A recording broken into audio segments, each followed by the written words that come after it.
نحمد و نصلی علی رسولہ الکریم اما بعد اعوذ باللہ من الشیطان الرجیم بسم اللہ الرحمن الرحیم۔ پیارے سامعین حضرات، آج ہم ایک ایسے سگریٹ کے بارے میں بات کریں گے جس کے بارے میں بہت کم لوگوں کو معلوم ہے۔ جی ہاں، روزے کے ایک ایسے سگریٹ کے بارے میں جس کے بارے میں بہت کم لوگوں کو معلوم ہے۔ وہ سگریٹ کیا ہے؟ وہ سگریٹ یہ ہے کہ کچھ مختلف وقت کی دعائیں ایسی ہیں جو ضرور قبول ہوتی ہیں۔ آپ نے یہ سب تو سن رکھا ہوگا، لیکن کون کون سے وقت کی ہوتی ہے؟ جیسے فرض نماز کے فوراً بعد، یا افطار کے وقت، یا جب دھوپ اور بارش ایک ساتھ آ رہی ہو۔ اس طرح سے مختلف قسمیں ہوتی ہیں جس میں جو ہے دعا ضرور قبول ہوتی ہے۔ اور افطار کے وقت کی دعا کو بہت کم لوگ جانتے ہیں کہ کس وقت زیادہ قبول ہوتی ہے۔ زیادہ تر لوگ باگ کیا کرتے ہیں، 10-15 منٹ پہلے مصلی میں بیٹھ جاتے ہیں اور دعا کرنا شروع کر دیتے ہیں، لیکن ان کو یہ نہیں معلوم کہ دعا کس ٹائم کی زیادہ قبول ہوتی ہے۔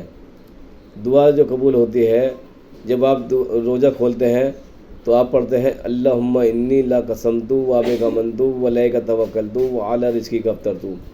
اللہ تعالیٰ، میں نے تیرے رزق سے ہی روزہ رکھا تھا، تیرے رزق سے ہی روزہ کھول رہا ہوں۔ تو جب یہ کہنے کے بعد آپ جب منہ میں رکھتے ہیں، فوراً جب اسی کے فوراً بعد جو بھی دعا آپ کو مانگنی ہے فوراً وہ دعا مانگ لیں۔ یہ افطار کا وقت یہ ہے، نہ کہ اس سے پہلے۔ اگر 5 منٹ پہلے تم روزہ افطار لوگے تو روزہ ایسا افطار سکتے ہو کیا؟ نہیں افطار سکتے نا۔ تو افطار کا وقت وہ ہے جس میں افطار کرتے وقت کھجور منہ میں رکھی ہوئی ہو یا پانی پی رہے ہو۔ تو جب آپ دعا پڑھیں اللہم انی لا قسمتو وابک منتو ولیک توکلتو وعلی رزقک افطرتو، تبھی کہتے ہیں اللہ پاک میرا فلاں کام اور کر دے، اللہ پاک میرے لیے یہ اور کر دے، یا اللہ مجھے تندرستی عطا فرما دے، یا اللہ مجھے عافیت و سکون عطا فرما دے۔ اس طرح کی بات ہاتھوں ہاتھ کر کے تب کھجور کھا کے پانی پی کے روزہ کھولیں۔ انشاءاللہ اس ٹائم کی دعا ضرور قبول ہوگی، کیونکہ اللہ تعالیٰ کے فرشتے چاروں طرف رہتے ہیں اور وہ روزدار کے ہر بول پر آمین کہتے رہتے ہیں، کیونکہ اس ٹائم پہ اللہ تعالیٰ خود خصوصی طور پہ فرشتوں سے کہتا ہے میرے فرشتوں دیکھو میرا بندہ کیا کر رہا ہے۔ ان کا اللہ پاک تیرے حکم کا انتظار کر رہا ہے، روزے سے ہے مگر تیرے حکم کا انتظار کر رہا ہے، 1 منٹ پہلے بھی روزہ نہیں کھولنے کا، اسے تیرے حکم کا انتظار ہے، جب تو کہے گا تبھی روزہ کھولے گا۔ تو اللہ تعالیٰ کہتا ہے کہ میرے بندوں کیا چاہ رہا ہے، کہ اللہ تعالیٰ وہ دعا کر رہا ہے، مغفرت کی دعا چاہ رہا ہے۔ ان کا اچھا ٹھیک ہے، جاؤ میں نے ان کی مغفرت کر دی، تو آپ گواہ رہنا۔ تو جب ہم روزہ کا کھولنے کا ٹائم ہوتا ہے تو ہم اپنے منہ میں کھجور رکھتے ہیں تو ادھر فرشتے کہتے ہیں آمین۔ تو اس کا مطلب یہ ہے کہ جب بھی ہم جو دعا مانگتے ہیں روزہ کھولتے وقت جو مانگتے ہیں، اسی وقت جو نا فرشتے اللہ تعالیٰ سے کہتے ہیں کہ یہ دعا کر رہا ہے، تو اللہ تعالیٰ کہتا ہے جاؤ میں نے اس کی دعا قبول کری، تو فرشتے کہتے ہیں آمین۔ اس طریقے سے جس دعا پر فرشتوں کی آمین ہو گئی وہ قبولیت کی دعا ہے۔ جس طریقے سے الحمد شریف میں کہتے ہیں نا الضالین آمین، تو اس ٹائم پہ فرشتے بھی آمین کہتے ہیں، تو وہ بھی دعا ضرور قبول ہوتی ہے۔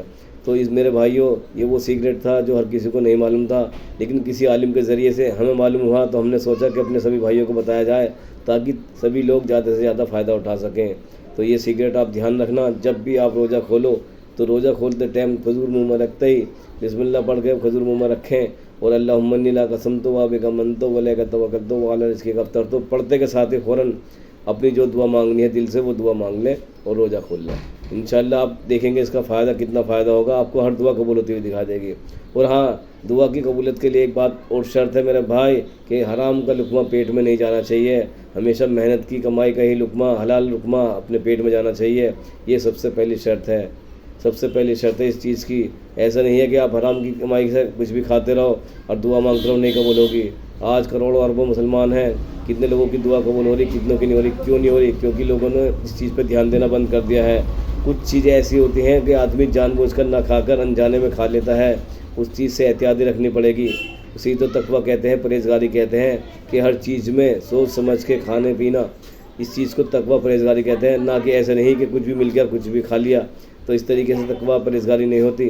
تو کچھ آدمی ایسے ہوتے ہیں جو رہتے تو حلال کمائی والے ہی ہیں، لیکن جانے انجانے میں ان کے ساتھ ایسا کام ہو جاتا ہے جس کی وجہ سے غلط چیز اس کے پیٹ میں چلی جاتی ہے، اور اس کی وجہ سے ان کی دعا قبول نہیں ہوتی ہے۔ تو میرے پیارے بھائیوں بزرگوں دوستوں، اس چیز کا بہت خیال رکھنا کہ سب سے پہلے اس چیز کا خیال رکھنا کہ ہمارے پیٹ میں جو نا حرام کا لقمہ نہیں ہونا چاہیے، حلال کا ہونا چاہیے، اور سچائی کے ساتھ، ایمانت کے ساتھ، ایمانداری کے ساتھ کام کرنے والا ہونا چاہیے۔ اس چیز پہ خیال رکھنا چاہیے۔ بڑوں کی قدر کرنے والا، عالموں کی عزت کرنے والا، چھوٹے بچوں سے پیار کرنے والا ہونا چاہیے۔ سامان کو زیادہ وزن میں تول کے دینا چاہیے، کم نہ کریں بالکل بھی، زیادہ دے دیں لیکن کم نہ کریں۔ ان سب چیزوں کا خیال رکھے گا تو انشاءاللہ کامیاب ہوں گے. اللہ حافظ.